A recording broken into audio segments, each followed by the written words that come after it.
Hello ladies and gentlemen and movie lovers of all kind, and welcome back to the channel. As always, I'm your host Brett Murphy, and for today's video it is going to be another retro movie review. And I am going to be reviewing Harry Potter and the Chamber of Secrets as we continue our journey to the Harry Potter 20th anniversary special coming out on HBO Max on New Year's Day. So this sequel came out almost exactly 1 year after the 2001 original, and received mostly the same praise from both critics and audiences, as well as raking in a ton of cash at the box office. But how does it truly compare to the original? Well, we're gonna find out. Before we hop into the actual review itself, I just wanted to let you all know that I have an entire playlist dedicated to all of my retro movie reviews. So be sure to check that out, and I guarantee you'll find something you like. And so with all that being said, let's hop right into things. The first positive that I wanted to address is that this movie is the creepiest in the entire series in my mind. It always creeped me out as a little kid, the whisperings of kill through the hallways of Hogwarts, Mrs. Norris the cat being strung up by her tail with her blood spelling out a message on the wall, so on and so forth. There are very creepy vibes throughout this entire movie, as it is much darker in tone than the first. The next positive is Dobby. Just Dobby. He gets and deserves his own positive. Even though I do find him a tad more on the annoying side in this second entry, I still really do genuinely love the character overall. Next is Ron's facial expressions. They are at their best in the entire series here, and they crack me up every single time. Major props to Rupert Grint for going all out. And just like the first, the practical effects, set, and costume design are all exceptional, and really help to bring this world to life better than anyone could have ever expected. The ensemble cast remains largely the same, and just like the first, it is stellar casting, with the exception this time around of adding Kenneth Branagh as Gilderoy Lockhart. And he is absolutely brilliant as he portrays this character's over-the-top arrogance perfectly. Similar to the point that I made about the first movie, this sequel is also incredibly accurate to the source material. I believe this may actually be the shortest book in the series, but it also happens to be the longest movie in the series, clocking in at 2 hours and 41 minutes. Which of course, once again, means that the storytelling is top notch, and with Christopher Columbus back in the director's chair, he doesn't miss a beat in crafting another marvelous classic. The flashback sequence in this movie, although brief, was very well done, simple, and effective.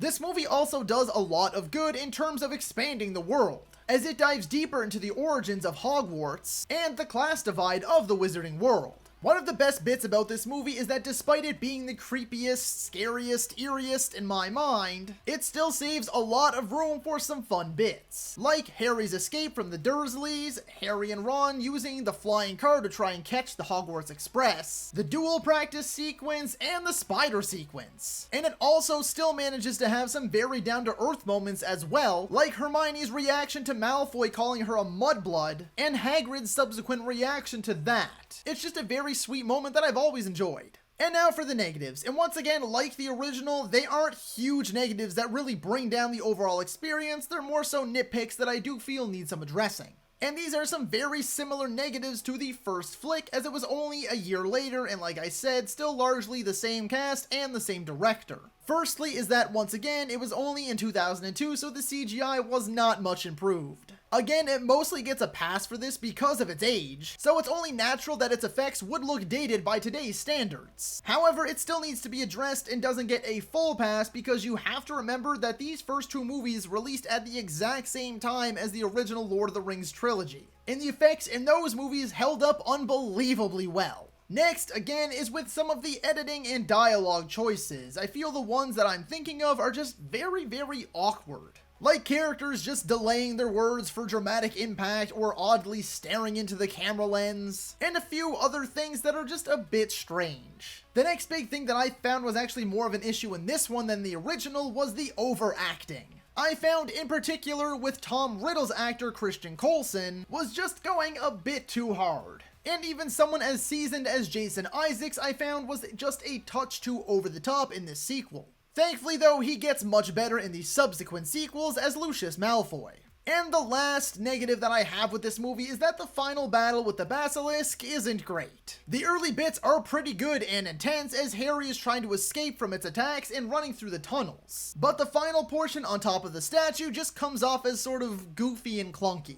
All in all, I still really enjoy this movie and think it's an excellent sequel. Growing up, I always found it the creepiest, and that has carried on until today. Dobby is awesome, Ron's facial expressions are hilarious, the practical effects, set, and costume design are all exceptional. The cast remains largely the same, which means they are all stellar. I found the sequel, like the original, was also incredibly accurate to the source material. The flashback sequence is brief but very well done. It does a great job at expanding the lore of this world, and it also manages to save a lot of room for some more fun bits as well as emotional moments. A couple of negatives carried over from the original though, like the clunky CGI, some very awkward editing and dialogue choices, but I've also found this movie was the worst for a few of the actors just doing a bit too much overacting, and the final fight with the basilisk is pretty rough around the edges. With all of that being said though, I am still going to be giving Harry Potter and the Chamber of Secrets an 8.5 out of 10. So that is all for today's video, folks. Be sure to let me know down in the comments if you agree or disagree with my review. And while you're at it, feel free to let me know what you would score Harry Potter and the Chamber of Secrets out of 10 and what your favorite moment of the movie is. If you enjoyed that video, be sure to hit that thumbs up button. And if you'd like to see more content, consider subscribing to my channel and ringing that little bell icon. That way you can be notified about all of my latest uploads. And as always, stay safe. Thank you so much for watching, and that's a wrap. Hey you, yeah you, if you made it this far, just know I appreciate you, and while you're here, consider hitting that subscribe button.